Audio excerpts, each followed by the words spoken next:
स्वागत है।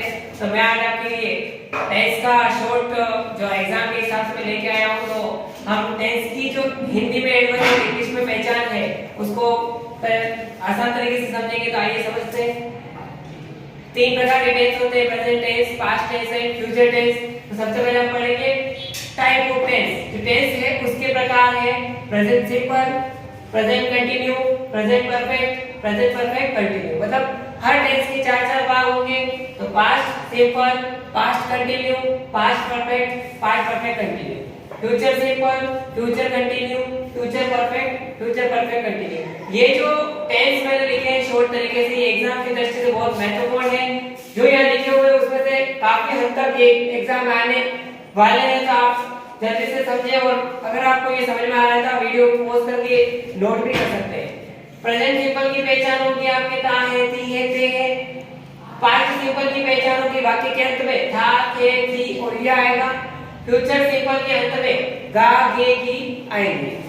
अगर देखा जाए पहले हम हिंदी की बात करते हैं तो हिंदी की पहचान सभी में कंटिन्यू टेंस की सिंपल की पहचान प्रेजेंट कंटिन्यू रहा है, रही है, रहे हैं।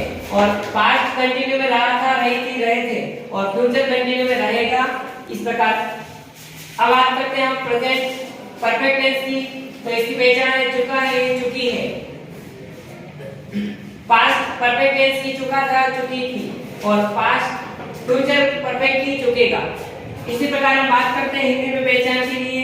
तो present simple, present perfect continue की समय के साथ रहा है, रही है।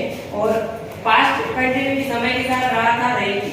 अब ये तो सारे हमने हिंदी में पहचान की बात की थी कि वाक्य के अंत में अगर इस तरीके के हिंदी के सेंटेंस लिखे हुए हो तो वो टेंस आपको पहचान के भरने हैं। अब हम बात करते हैं इंग्लिश में हम कैसे पहचानेंगे, क्योंकि 10वीं बोर्ड और 12वीं बोर्ड के हिसाब से आपके रिक्त स्थान जो पूछे जाएंगे उसके लिए आपको ऐसी एडवर्ब दी हुई होगी वाक्य के अंत में, सेंटेंस के अंत में। तो आपको इस पे जो एडवर्ब है उनको पहचान के आपको टेंस भरना है। तो सबसे पहले आपको एडवर्ब है प्रेजेंट सिंपल की, generally, hardly, scarcely, often, seldom, always, daily, in the morning, in the evening, on Sunday, on Monday, कुछ भी हो सकता है। अगर देखा जाए तो ऑलवेज और डेली और इन द मॉर्निंग परीक्षा की दृष्टि से महत्वपूर्ण एडवर्ब है। इसका एक सेंटेंस अवश्य पूछा जाएगा आपको। अगर आप देखें पास्ट सिंपल की तो देखेंगे कि इसकी एडवर्ब है लॉन्ग, लॉन्ग अगो, अगो और यस्टरडे। और अगर हम देखते हैं कि पास्ट फ्यूचर सिंपल की एडवर्ब टुमारो और नेक्स्ट। अब हम बात करते हैं प्रेजेंट कंटिन्यू टेंस की एडवर्ब जो इंग्लिश में आप कैसे पहचानेंगे, eight this time, at this moment और नाउ। और अगर हम बात करते हैं कि पास्ट सिंपल को कैसे पहचानेंगे, तो पास्ट कंटिन्यू को at that time, at that moment और व्हाइल। अब हम बात करते हैं प्रेजेंट परफेक्ट टेंस की एडवर्ब जस्ट, ऑलरेडी, येट और सो फार।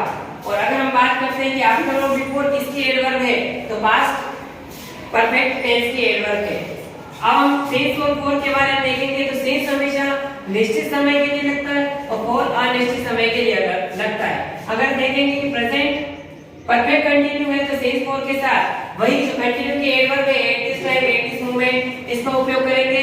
और सिंस फॉर के साथ अगर at this time, at this moment आ जाता है तो पास्ट परफेक्ट कंटिन्यू हो जाता है। अगर आपको ये टेंस जो शॉर्ट तरीके से समझाया गया अगर समझ में आ गया हो तो आप इसको पॉज करके इसको उतार सकते हैं, कॉपी में नोट कर लें। इसमें से फिक्स रहता है कि आपको एग्जाम में 10th बोर्ड, 12th बोर्ड में आपको कुछ रिक्त स्थान के बारे में पूछे जाएंगे जो 4 नंबर के होते हैं टेंस। तो इस प्रकार आप इनकी एडवर्ब याद करके आसानी से पढ़ सकते हैं।